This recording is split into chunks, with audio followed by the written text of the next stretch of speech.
My name is Jonathan Wright. I'm a professor in the economics department. I teach and research macroeconomics, finance, and econometrics. And I'm very happy to be at Hopkins at home talking about the macroeconomics of the coronavirus. And that you can submit questions through the Q&A bar, and I'll take some of them as we go. And then there'll be lots of time for questions at the end.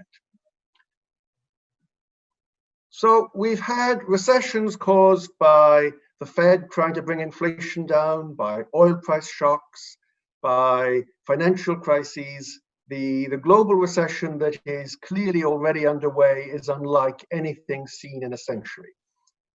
The closest analog is the recession in late 1918 and early 1919 at the time of the Spanish flu, but there were other things going on then, and the public health response was much less intense, and we didn't have the same kind of economic data at that point.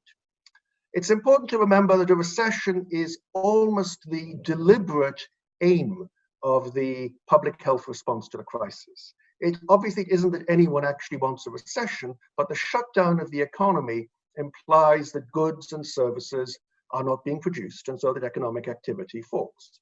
The objective of policy is to shut off the normal mechanisms that slow recovery, that there is search in matching workers to jobs, that it's easier to close a firm than to build it up.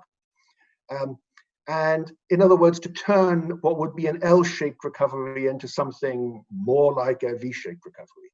And in this respect, it helps that there's little moral hazard concern. Unlike in the financial crisis, it's not as though the coronavirus was caused by foolish decisions by US firms. So I'm going to talk about economic forecasting in this environment.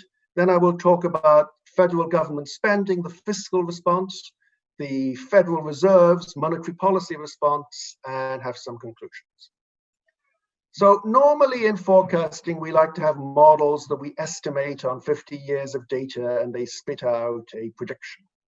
That approach may be overrated in normal times, but it's out the window under these circumstances because there are no real precedents for what we're going through. If we're talking about near-term economic forecasting, it's about bean counting and detective work, not estimating macroeconomic models.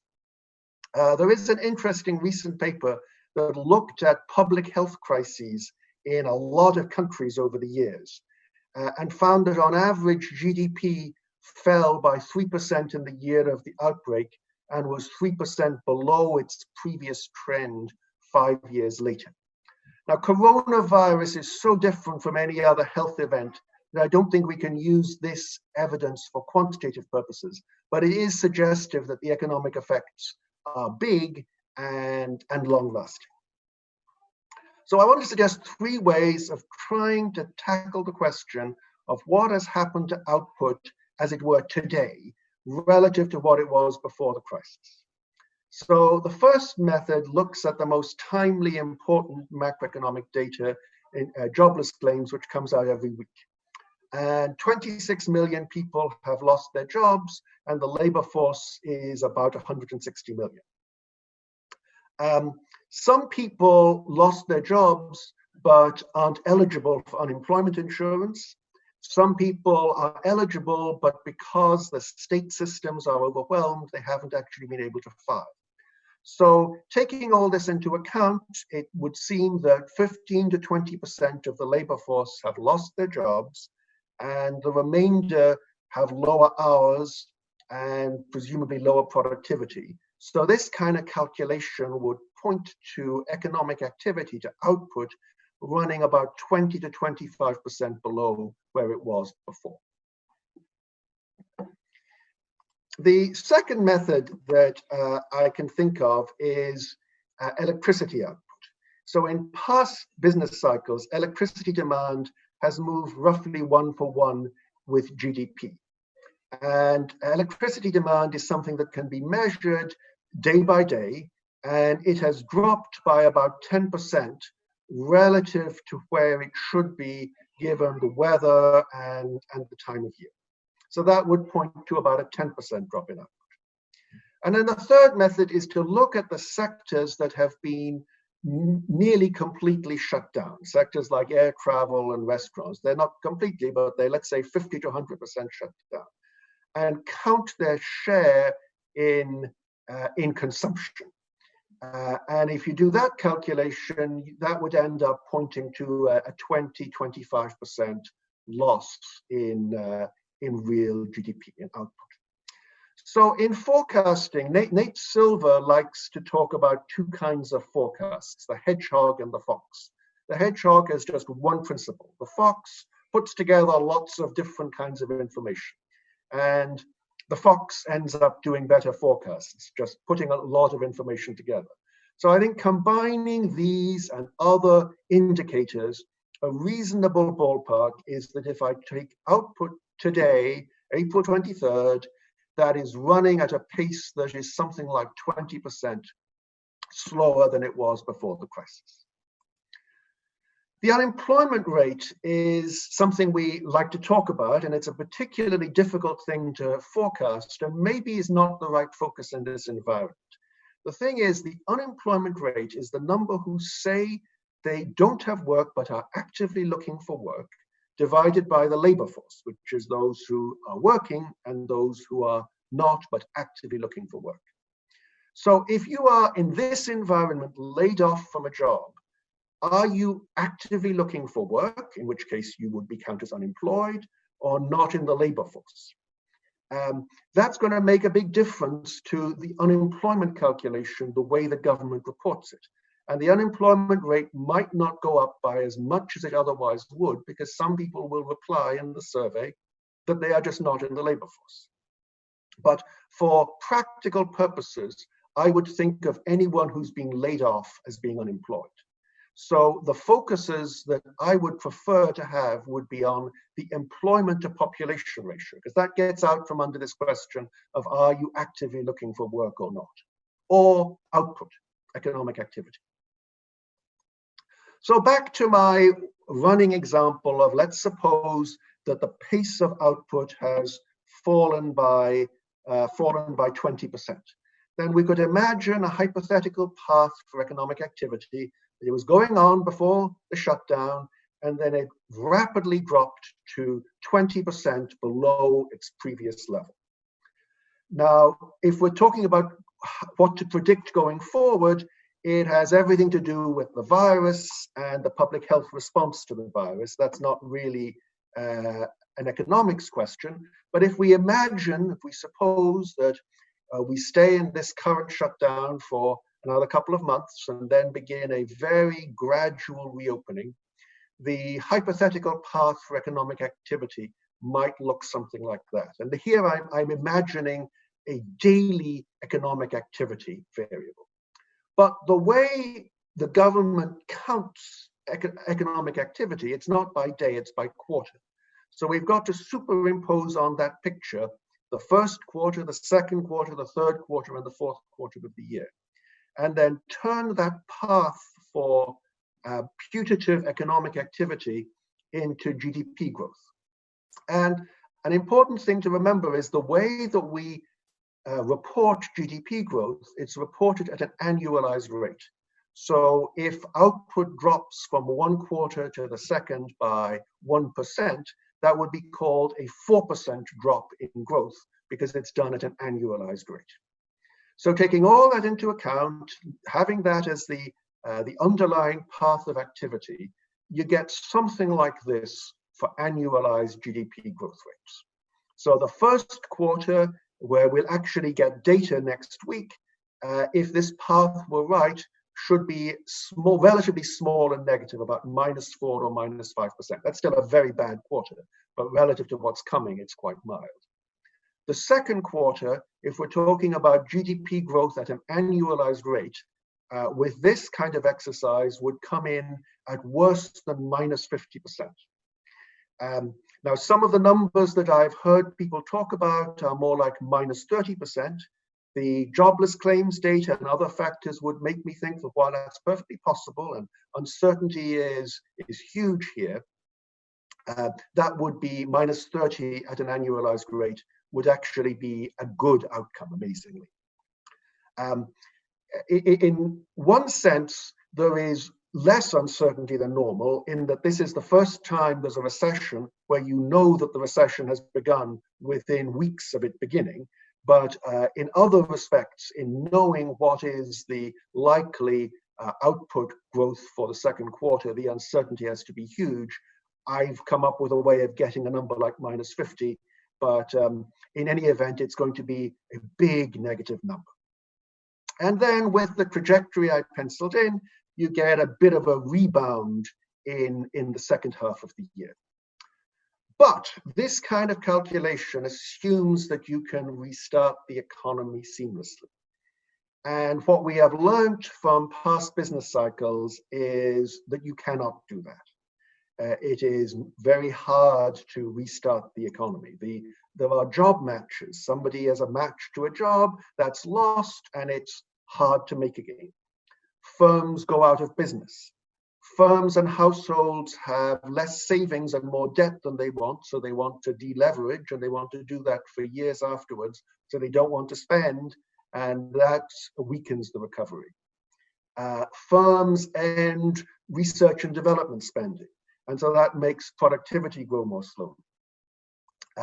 So I think that there may be quite a strong rebound in the second half of 2020, but the recovery in the second half of 2020, and especially in 2021 and beyond, will be slower than you get from mechanical calculation, and that's inevitable. The public health, the economic policy response is trying to mitigate that, but there will be headwinds facing the economy, and it will be a long recovery.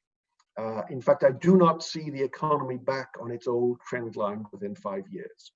To underscore this, a lot of analysis has shown that recessions have big scarring effects. People who graduated in the 1981-1982 recession, they find that their income is lower decades later than those who graduated just before or just after. The Great Depression had huge effects on people's savings rates and on their participation in stocks. So I see this as having very long-run effects, which are sometimes called hysteresis effects. And what the goal of policy is to try to mitigate those hysteresis effects. Now, a thing that helps is, for now, many of the unemployed are temporarily laid off from firms that still exist. But the longer the shutdown goes on, the harder that's going to be. And so the less true that will be. So we come to the responses to this. And the first type of response I want to talk about are fiscal policy responses. The first fiscal policy response are automatic stabilizers. The fact that tax revenue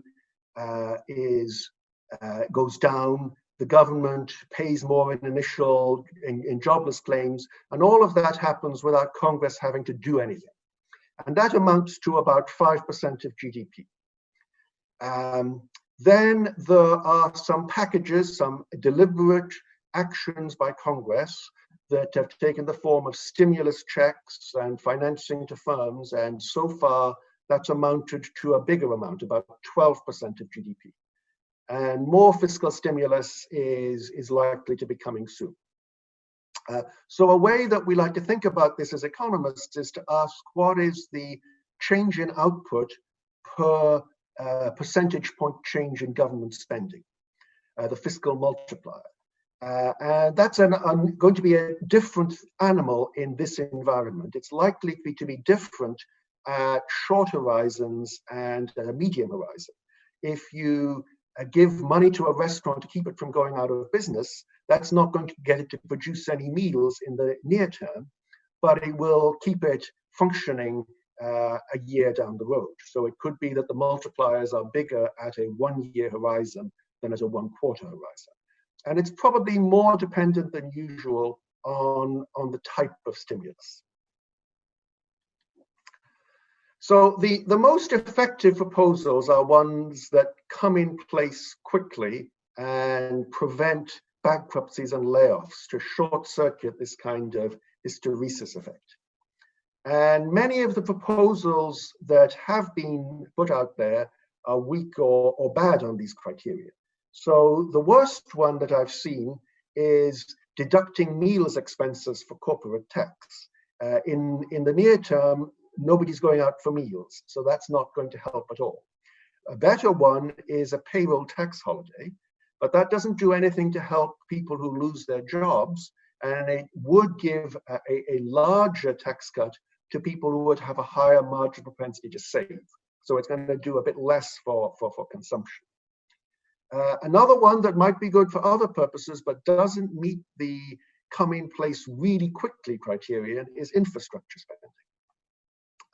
Many European countries, most European countries, have adopted programs for covering the wages up to some limit on condition of no layoffs. And that is an effective measure. It's one that can be brought in place relatively quickly, and it prevents, almost by construction, it prevents layoffs and bankruptcies. It's already in place in the US for small businesses, but it's something that might be added in the future on a broader basis.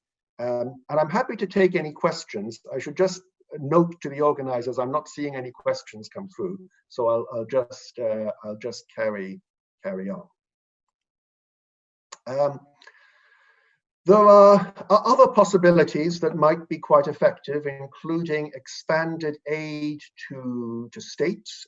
State governments are going to be in big trouble and cutting back on their spending, and funding for testing programs is a natural one in this unusual environment.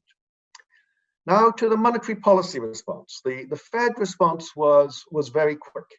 They did more in the space of 3 or 4 weeks than they did in the entire global financial crisis. So they cut short-term interest rates to 0. They announced unlimited purchases of treasury securities, and they introduced a number of funding facilities.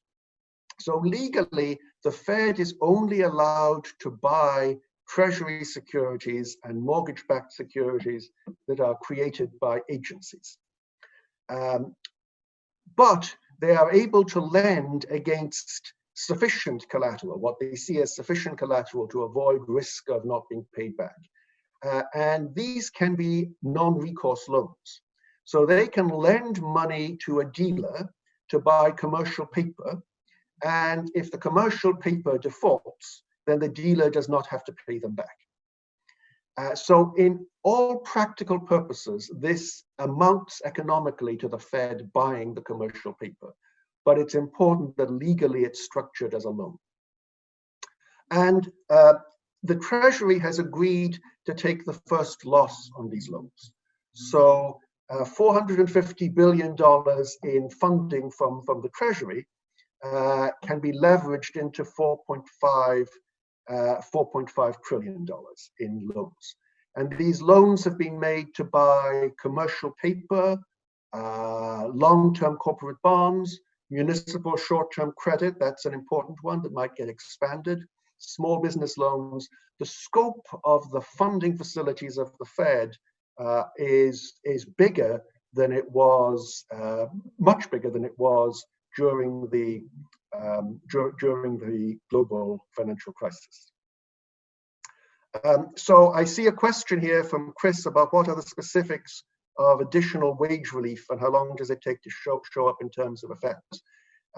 So the European program on this is that 80% of the wages are going to be covered up to a limit that's it varies by country, but it's meant to be a bit above average wage levels.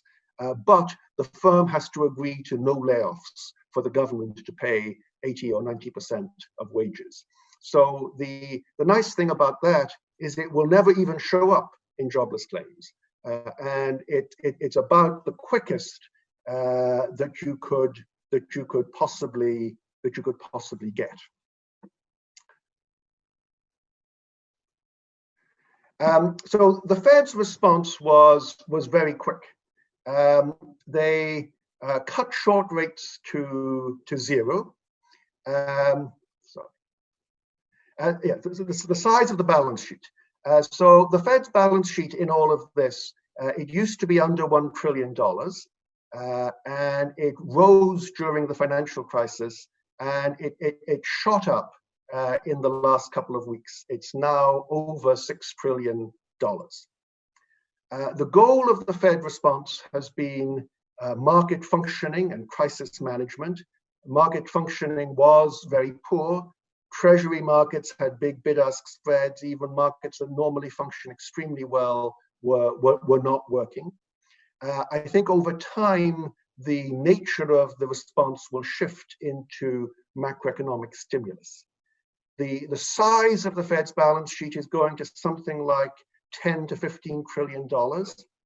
It's still a smaller share of GDP than the Bank of Japan has. I don't think of this as a constraint or a big limit, and much of this increase will reverse when financial markets recover.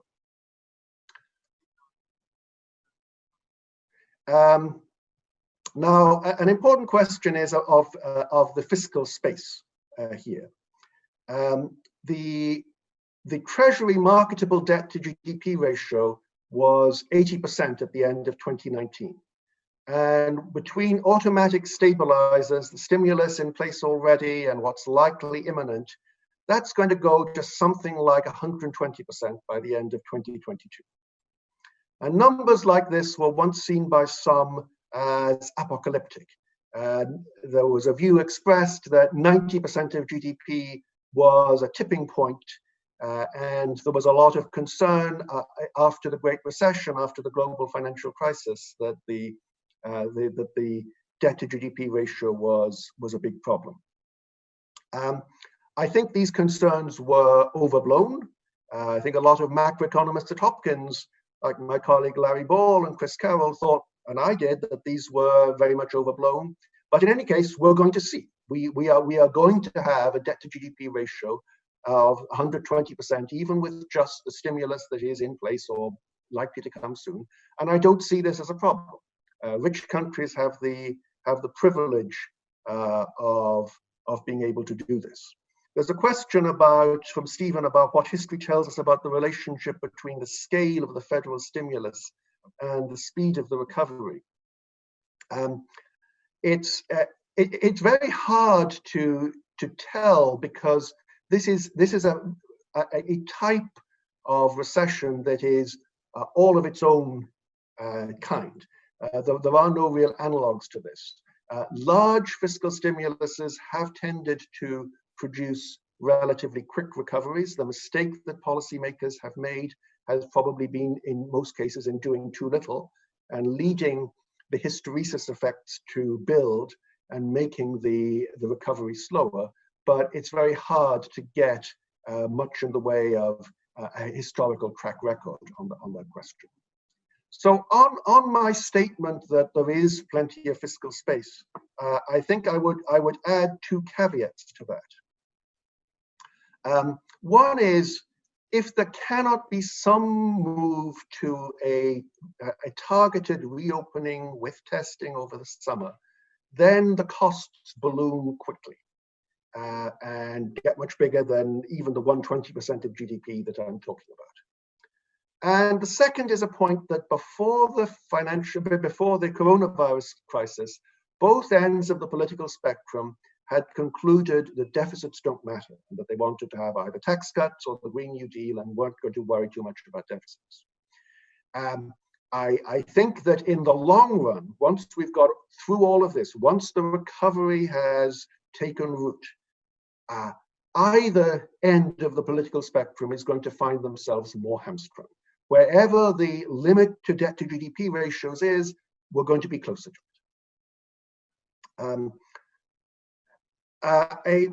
Another picture I can look at here is stock prices. So stock price movements have been somewhat notable and surprising.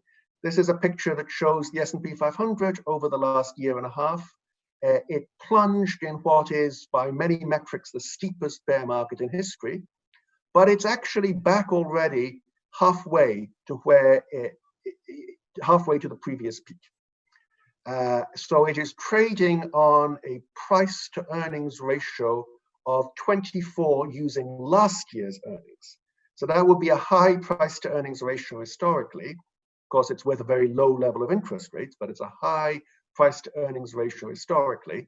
And that is before you factor in the enormous effects that this is going to have on earnings. The Great Recession, which was a deep, but not as deep and as sharp a drop, produced a 50% decline in earnings, just for calibration. So I'm surprised, actually, at the mildness of the stock market response. It could be that investors over the years have developed the approach that you can always buy on dips, and they are so tuned into that they aren't worried, aren't sufficiently worried or are too sanguine about this. It could be, I got a question from Brian of asking if the monetary response could result in asset inflation or consumer inflation or both, and when. I don't think it will result in consumer inflation. I think we've very strong deflationary forces. We see that in energy prices, but over time, or perhaps even now, it could result in some asset price inflation, and that has tended to be what has happened from monetary policy stimulus. And of course, it is not to say that the monetary stimulus is not the right thing to do, but I see asset price inflation as a more likely concern than consumer price inflation. So, in conclusion, in the near term, both public health and economic considerations argue for fairly extreme social distancing. I don't think there's really a particular trade-off there. There's work that was done looking at the 1918-1919 pandemic, and some cities like Philadelphia had minimal public health responses. They continued running parades. Others like St. Louis had sharper public health responses, and the economic outcomes ended up being better in St. Louis and cities like that than in Philadelphia. So that would say that there isn't maybe that much of a trade-off, at least in the near term, though it should be remembered that the kind of public health response that we're getting into there was much less intense than what we're talking about today. The challenge, and I think this is one of the things that economists can bring to the table, is the recognition that the economy is not something that can be restarted from its current medically induced coma. And policy should aim to do what it can to minimize long-term damage, and that indeed is largely what policy is doing. But the longer this kind of complete lockdown continues, the harder this is going to be to do.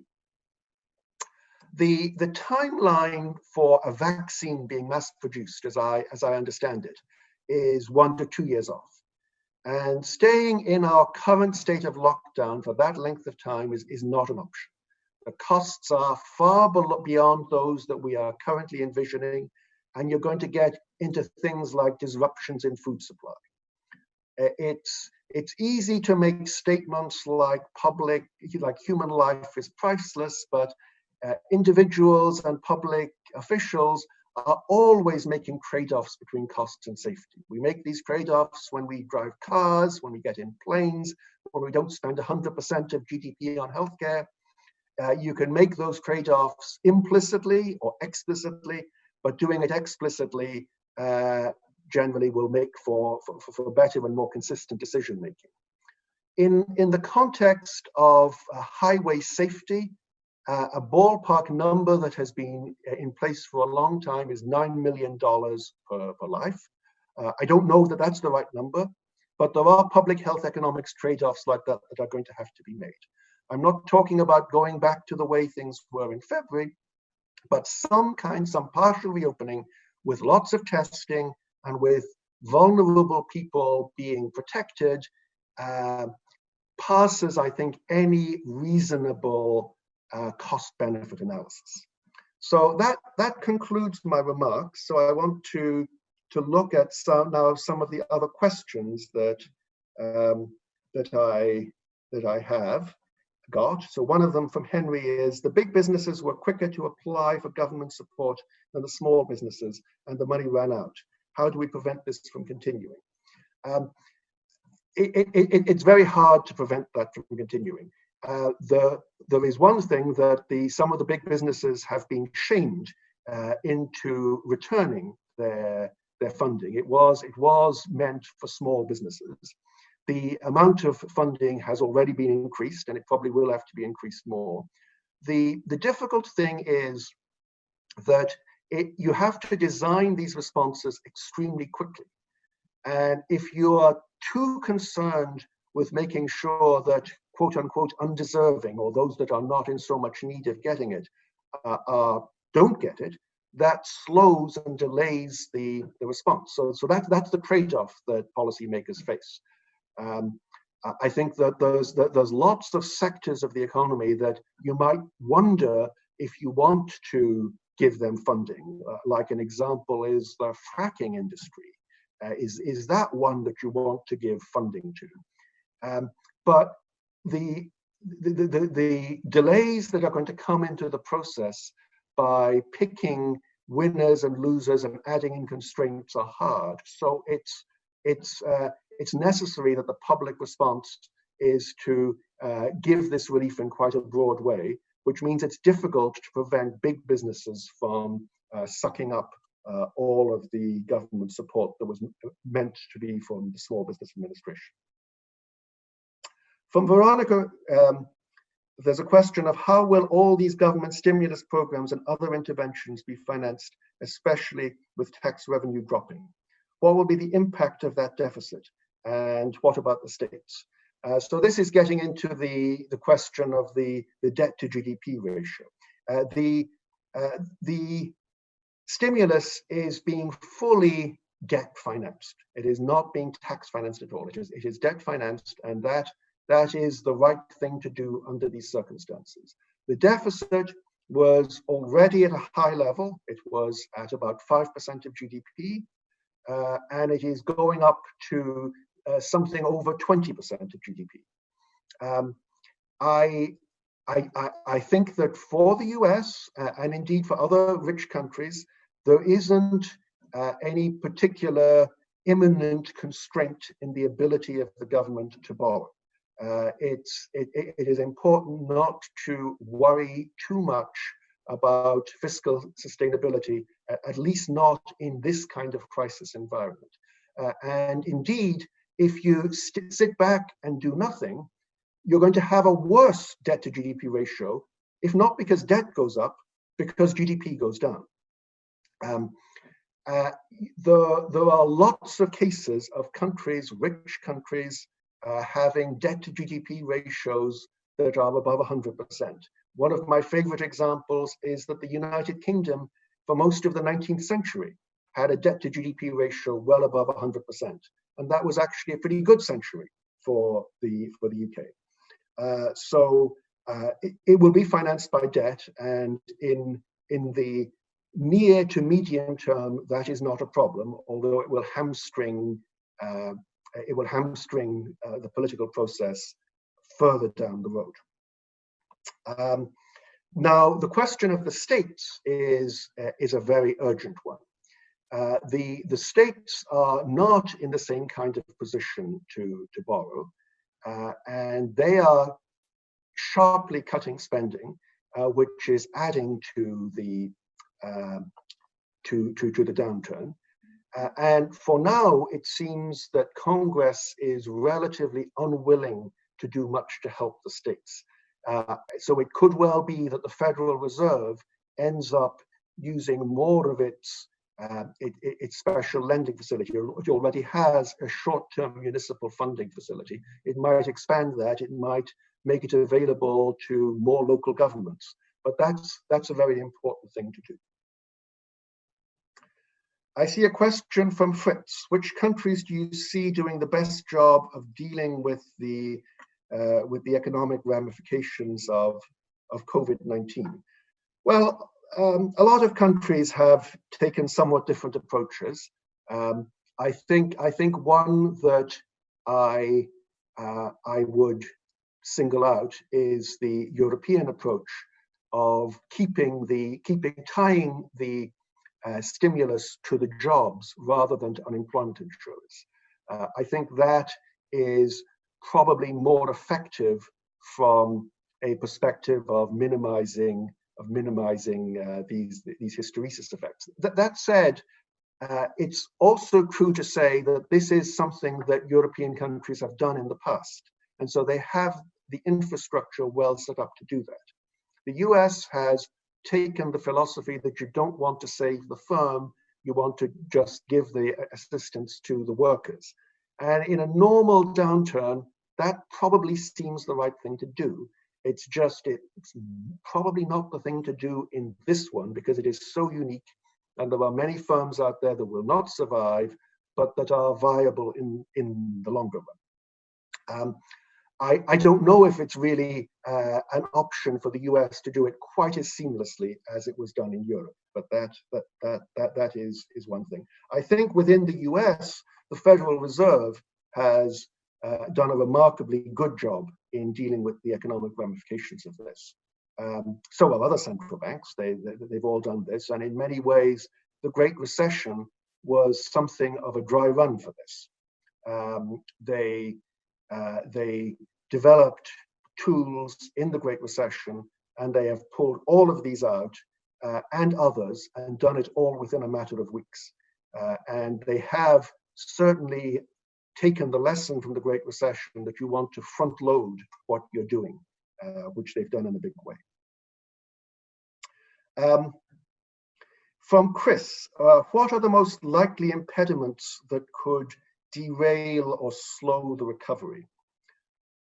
There are so many things that are going to do that. I think I would split them into the nearer term things and the longer run ones. So nearer term ones would be greater uncertainty, the firms themselves going insolvent, the people having lost their jobs, having to search for new jobs. A longer run thing is that corporate debt was already very high, and corporations are going to get more indebted. So that is going to slow the recovery as they are trying to delever, and that's something that will play out over years. We saw things like that happening before the last few recessions, after the last few recessions, but it's going to be a bigger thing here. And I see the loss of productivity from firms not being able to continue with R&D investment as being something that's a long run drag. So I think the recovery might have two phases to it. An early, relatively sharp rebound, followed by a very, very slow climb back, but with the economy being notably weaker than it otherwise would have been for years and years to come. I don't think there's any question of a literal V-shaped recovery. From Saul, there's a question of which structural problems economically have already been revealed by this pandemic. I referred briefly to one of them. I think that the US oil industry, the fracking industry, was on very shaky ground even before this. And it's not clear that they're going to be able to produce profitably in the long run at the kind of prices of oil that you're getting, given what Saudi Arabia and Russia are doing. So that was questionable going into this.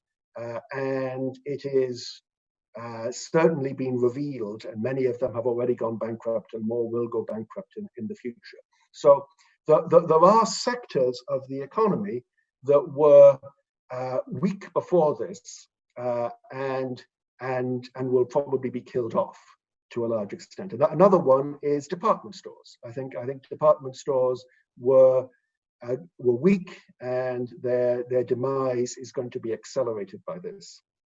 Normally, economists like to think of there being a cleansing effect in recessions, that recessions identify structural problems in the economy. But I don't think we should be excited about cleansing effects from this recession, because the big disruption is that many firms that are viable in the long run are going to be in great pressure unless they are financed by fiscal and monetary stimulus.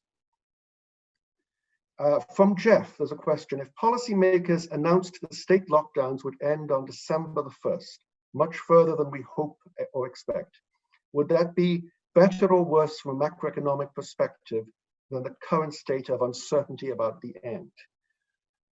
Oh, that's a hard one to know. There certainly is a big element of uncertainty, but I think that we are now thinking of at least beginning targeted reopenings, careful targeted reopenings over the summer. European countries which had the virus a bit earlier are already moving into that phase. The costs of keeping the lockdown in its current place through December the 1st seem massive to me. And I don't think that that is going to pass reasonable cost-benefit analysis to go that long.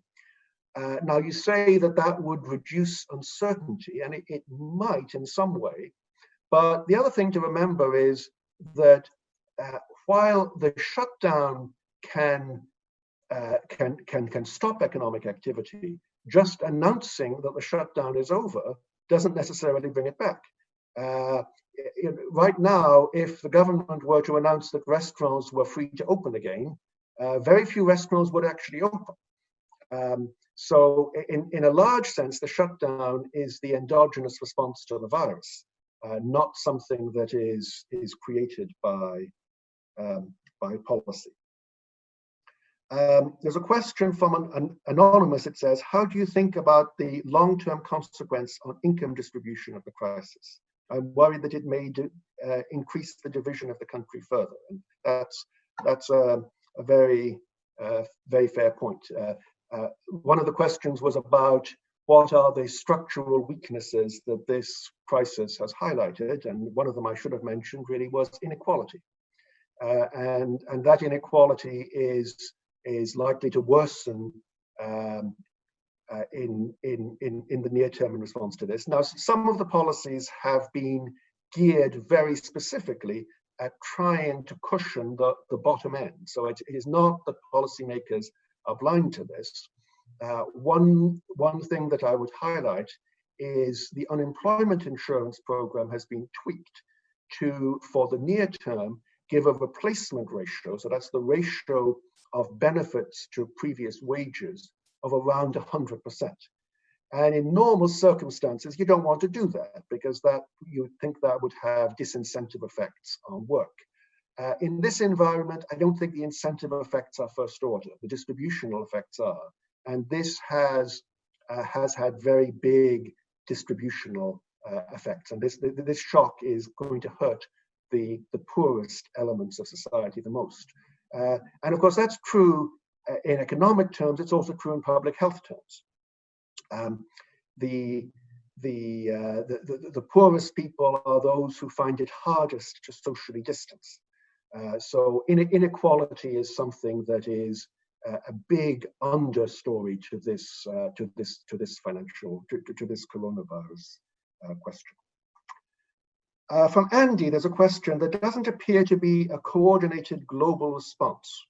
Is coordination necessary for a quick, full recovery, or can countries continue to go it alone and be successful? I think if you're talking about the response of central banks, monetary policy response, that is to some extent coordinated. One of the ways in which there can be a problem from this kind of crisis is that assets are denominated globally in dollars, and in a financial crisis, there would be foreign investors who would have to sell their US assets at fire sale prices And the central banks have coordinated to have facilities where they can borrow dollars. The European Central Bank, the Bank of England, Bank of Japan can borrow dollars from the Fed. So that's a case of international policy coordination. In other things like the lending policies of central banks, there isn't much coordination, but I don't know that there's that much that needs to be done for coordinating it. Fiscal policy is much harder to coordinate. We're just not in a place in the political system where the US and Europe can coordinate on fiscal policy. And indeed, even within Europe, they're having a very hard time coordinating on fiscal policy. And the old concerns of the northern states worried about bailing out southern states in Europe continues to be there. The question from Julie about what do I see as the long-term effect of the current state of the oil market, both here in the US and overseas. So the oil market has behaved in a very unusual way. In fact, futures prices for oil were negative earlier in the week, which has never happened before. So this means that you're entering into a contract where you deliver a barrel of oil and you give the person who is buying it $40 to take it away, which is kind of eye-popping. And the reason is that between the supply of oil and the greatly reduced demand for oil, there is a huge glut of oil out there. There's far more oil than anyone can do anything with. And the most profitable business in the world right now is pumping it into storage facilities and into tankers. But there comes a limit very quickly to how much you can do that. And so the way I think of negative oil prices is that the oil producer is paying somebody to dispose of this product that they have just too much of. Now, oil prices have rebounded a little bit today, so I don't think we're seeing negative oil prices as any kind of new normal, but oil prices are going to be much lower for quite some time. And I wonder indeed what Saudi Arabia is thinking. It may be that they're thinking that the long-term sustainability of oil isn't that great and that it's in their interests to pump what they can pump out now very cheaply and get something for it, rather than rely on what demand for oil is going to be 20 or 30 years down the road. So I think there are big questions. The other thing for the US, as I've said a couple of times, is I think that this is going to greatly weaken or almost eliminate the domestic oil industry.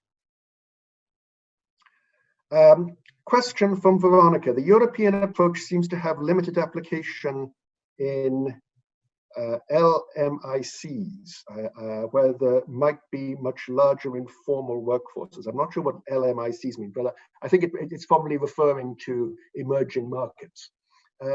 Emerging markets are in a much weaker position. They don't have fiscal space. They can't just run up debt the way the US and Europe can do. They cannot borrow in foreign currency, and so they're not going to be able to finance the same kind of response that you can get in the advanced economies. So unfortunately, if the public health crisis continues to worsen in many of these countries where social distancing is so hard, I think they have sadly no option but to effectively go for herd immunity. They don't have the luxury of being able to do what the US can do. From Franklin, there's a question: how would the forecast be affected if, as some scientists are predicting, the virus returns in the fall and the recovery path is interrupted later in the year or earlier next year? Yes, so the trajectory I put out, which was of course not a forecast, it was just an illustration of the trajectory, was talking about bringing things back online at a steady pace. But in reality, it probably isn't going to be a steady pace of reopening. There will be partial reopenings, and then maybe a second wave. So to that extent, it might be something more of a sawtooth pattern than what would be there in that simple benchmark that I put in. Now, exactly how big that second dip is all being driven by the virus. It's not economics, it's driven by the virus and the public health response. But the idea of a rebound in the second half is really predicated on there not being a major second wave, which I realize is a big risk to the forecast.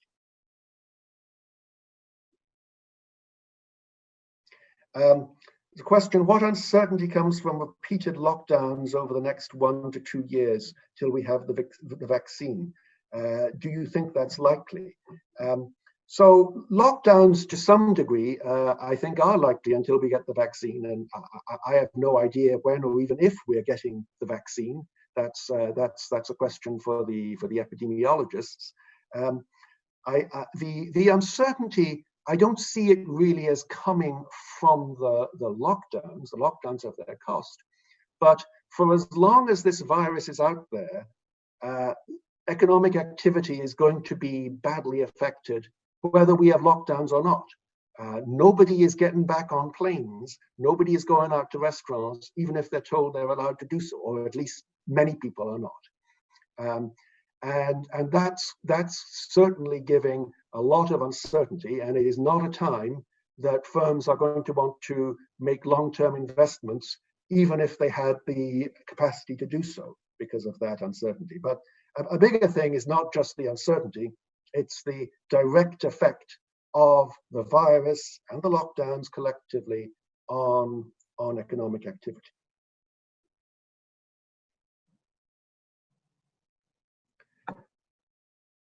There's a question from Robert, what might be some effects on commercial real estate and commercial mortgage-backed securities over the next 6 months and the next 2 years? And commercial, both residential and commercial real estate are of course very, very badly affected by this. And commercial and residential REITs have been very hard hit.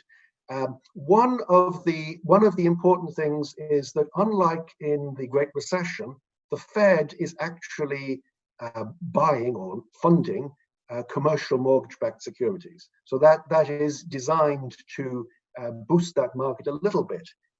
But I think that the commercial real estate market is going to be extremely, extremely depressed for quite a while. From Veronica, there's the question of what will be the effect of a high deficit on inflation and of high debt on consumption, given that people will expect higher taxes down the road. So there is this idea of Ricardian equivalence, that people's consumption takes account of the likelihood of taxes at some point in the future. Empirically, there's not a lot of practical evidence for consumers behaving a lot in that way. I can see lots of reasons that consumption is likely to be depressed. I can see it being depressed as people build up their savings and pay down their debt. I don't really see it as they're anticipating higher taxes. That will have to come at some point, but not in the near term. And the empirical evidence for Ricardian equivalence, even though I completely get the logic for it, just isn't out there. And there is potential for the high deficit to cause inflation. I worry much less about inflation than about an economic depression. And in the short to medium term, while I can recognize some potential for this to cause inflation, I think, at least if we're talking about consumer prices, I see disinflation being a much bigger risk. I think that if we're talking about broad consumer price indices, it's likely to fall from its already low level. And so I would be worried about continued low inflation or outright deflation, not inflation.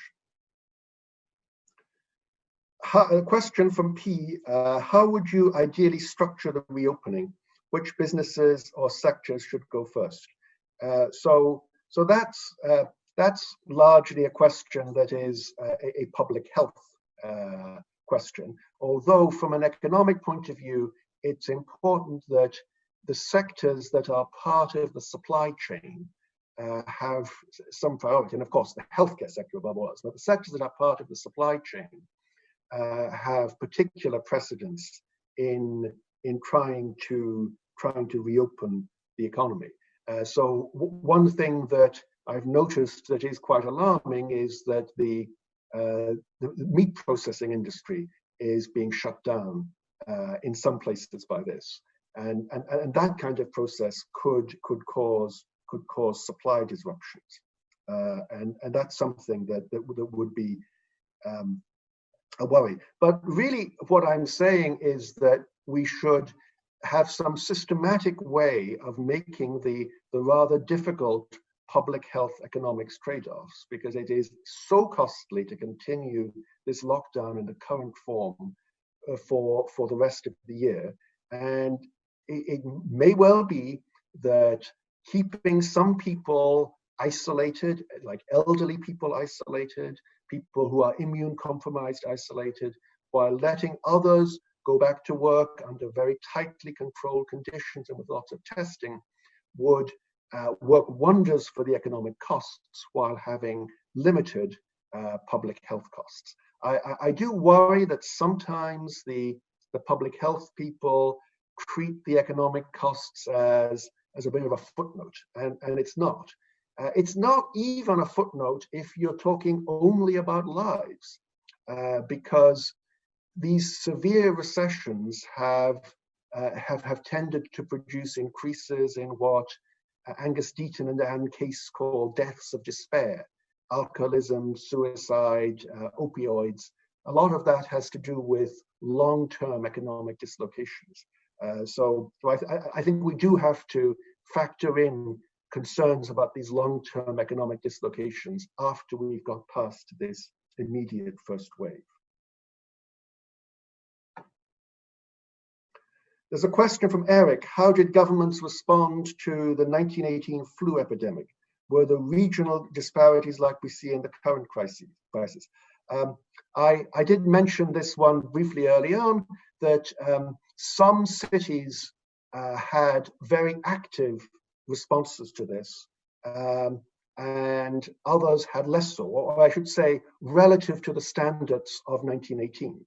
So some cities continued to have parades selling war bonds for the First World War, and others at least closed down movie theaters and sports events and parades and that kind of thing.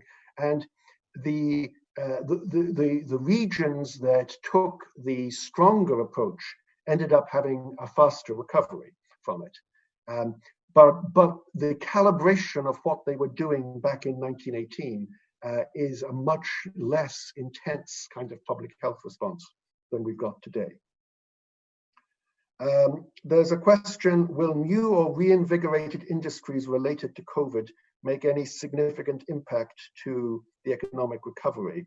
I mean, there certainly are some certain industries that are doing very well, but in the macroeconomic sense, these are dwarfed by the industries that are either shown to be non-viable or, more importantly, are viable in the long run, but are so weakened by the collapse in demand coming from the coronavirus.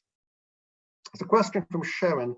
Could reshoring bring about a significant boost to the economy? I take that as meaning more domestic production.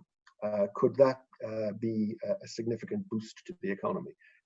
I don't really think so, because so much of what is imported from China is just something that is not made and for which there is not the capacity here. You can't, there is a supply chain in China for producing iPhones, and it is not possible to seamlessly bring that back to the US. If it's not imported, it just won't be consumed, and supply chains will be disrupted from that. Question from Shefali: while homeowners have been given some leeway by various policy provisions, renters seem to have been left out of the fold. After the moratorium on evictions is stopped, do you see ramifications? So there are some short-term reliefs that have been given to renters in the sense of moratoriums on evictions, which is, I suppose, similar to the forbearance that is given to homeowners. But yes, renters who are in the position of having very little in the way of assets to start with are likely to be particularly hard hit. So this comes back to the danger of this crisis exacerbating inequality even more.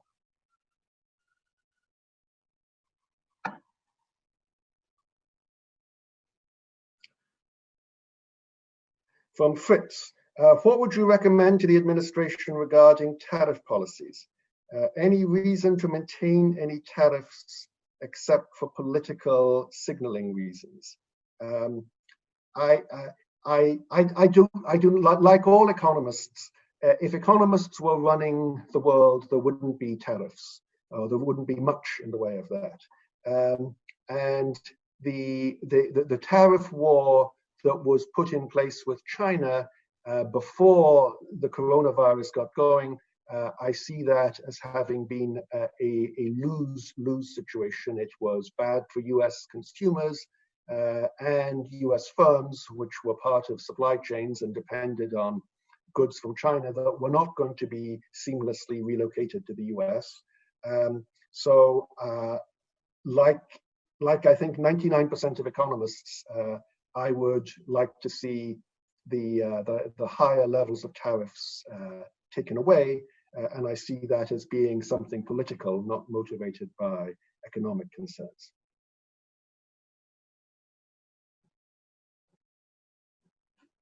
There's a question from Shefali on how will the finance institutions,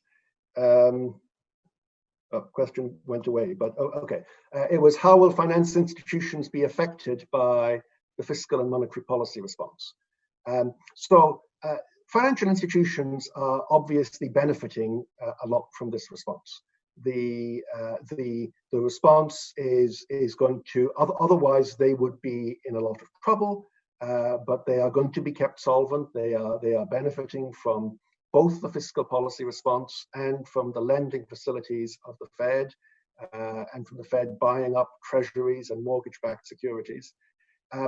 This is where it helps a lot that you can't say that the financial institutions were in any way culpable for causing this coronavirus. In the Great Recession, I think it caused a lot of political problems that the institutions that were being quote unquote bailed out were those that had caused the crisis in the first place. And I certainly very much understand the concerns about moral hazard over that. That's not the case here. This was a public health crisis that we have to avoid spilling over into financial institutions getting into trouble.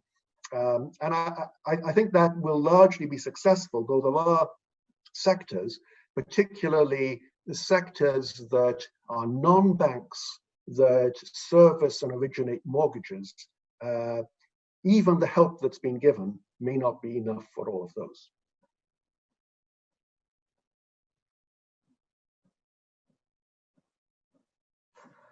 So I think that said, that was the last question. I'm not seeing any other questions coming in. So if the, yep. So I very much enjoyed talking with you about this, and these were very interesting questions. It's something that that economists are going to be studying for decades to come, and it's fascinating